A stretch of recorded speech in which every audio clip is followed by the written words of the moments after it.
Hey there, welcome back to High Infidelity, the best channel for cheating stories. Like and subscribe to channel for more spicy stories.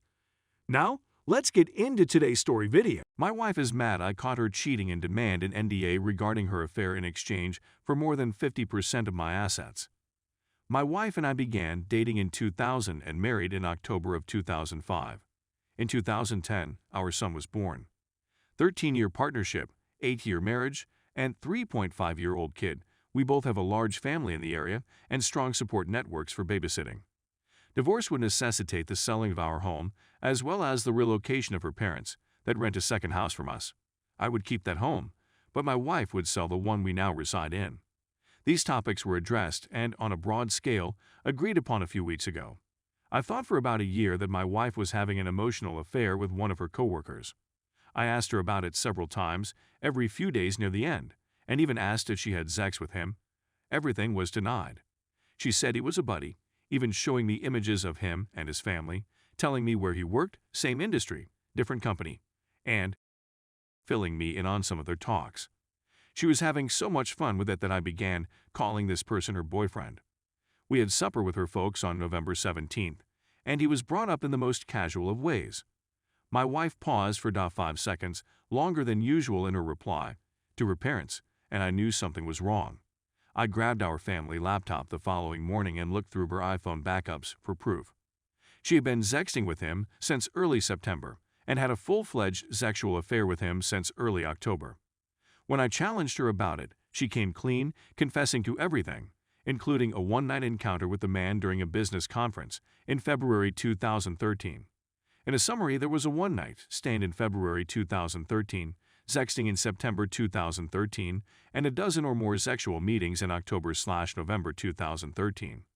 The last tidbit was a 3-day honeymoon, his words, at a business conference in October.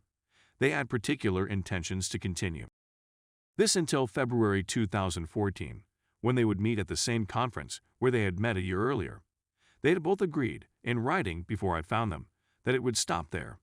I had my wife obtain STD testing, and she will return in 6 months. During the affair, she and I were sleeping together, and have continued to do so since. The other man is 42 years old, a pretty successful partner at a small law firm, married with 3 children, and lives in the same town as us. I've already run across him while shopping. Point is, we live close together and will sometimes run into one another. His wife, 42, who does not work, is unaware of the affair. My wife appeared to imply that if his wife found out, she would certainly go nuts and take him to the cleaners. My wife and I are in treatment, both couples and individual, and are still deciding whether or not to remain together. She's 50/50 at this point, and I'm 25/75 or 75/25 depending on the day. We are quite respectful to one another, and I feel we still have mutual affection for each other. As one would expect, there is a tremendous lot of anguish, distrust, tension, bitterness, and a slew of other feelings. I believe the relationship can be saved if we are both prepared to put in a lot of effort. One difficulty is that I'm not sure either of us can tolerate the procedure for months or years. We've spoken about some of the reasons she did what she did, as well as some shared flaws in our relationship. We are working on them, and I anticipate that it will take a long time. In the meanwhile, I'm dealing with the following issues. I feel compelled to inform his wife. I believe it would be ethically correct, and I would feel some feeling of accomplishment in righting that injustice. Consider that my method of retaliating against him. The trouble is that doing so may have ramifications for both his and my wife's careers. As a result, it might have a negative impact on me. I'm 99.9% certain I can't tell the wife, but I can't help but think about methods to inform her while retaining plausible deniability. If my wife and I divorce, I'm so angry right now that I'm 99.9% sure I'm outing him to his wife. Note aforementioned cleaner's comment. Trust. I'm certain that my wife is no longer sleeping or interacting with this man. I have enough of evidence that she is on the up and up. Not to add that I still have backups of my iPhone, complete with mutually photos and texts. If I caught them doing anything else, it would be game over. If I go public, he has a lot to lose. Having said that, my wife did sneak around with impunity for a few months, so I have some fundamental questions about who the duck is this person I'm married to. Basically, I presume anything she says is a lie unless I can independently verify it. How other individuals regain their trust. This is my kid. He's just 3.5 years old, so he won't remember anything about mommy and daddy as a marriage if she and I divorce now. That will not be the case after a year. He's now ignorant to our problems since, for the most part, we've maintained calm while he's in the home, but I'm sure he can feel the tension between us. I'm quite sure both she and I are more short with him. Is there anybody else in the group who has been in a similar scenario with children of a comparable age? How did you manage the situation, and how did it work out for your children? Who should I confide in? Her parents, sister, and a close friend have all been informed.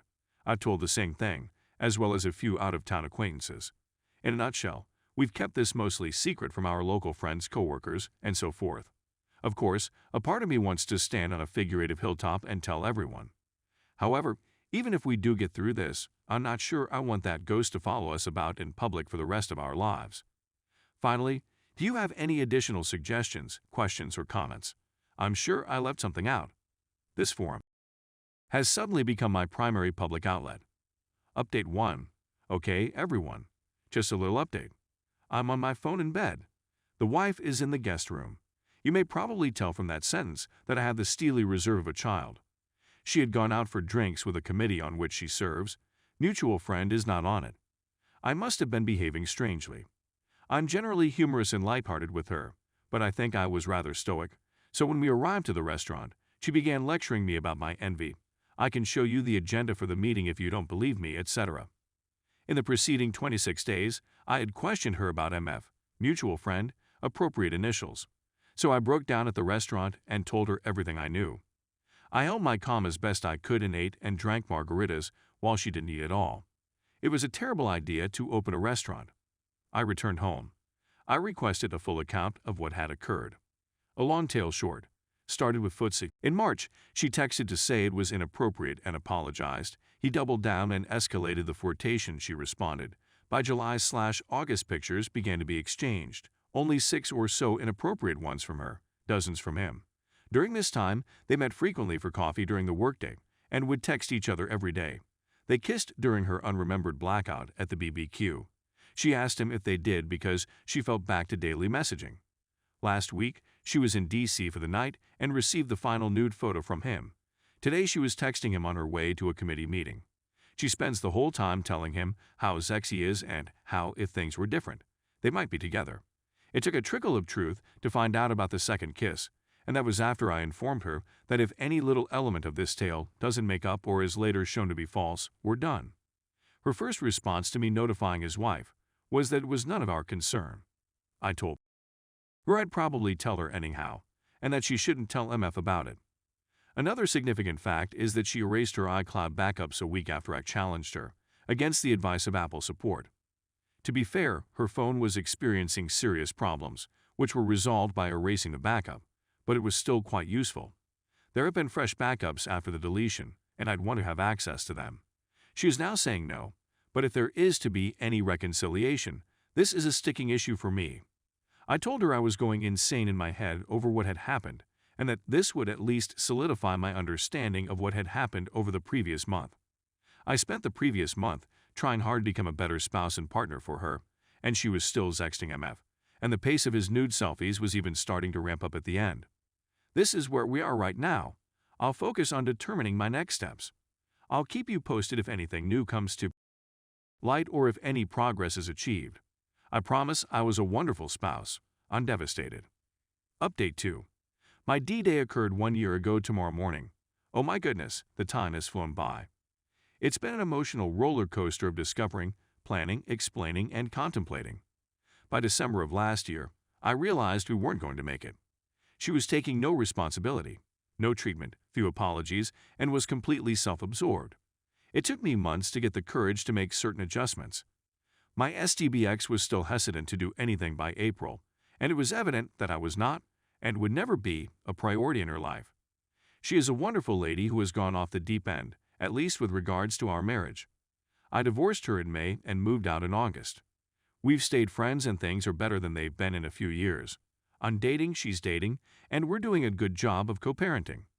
We went to mediation, finished MSA over the summer, and divorce paperwork was filed with the courts.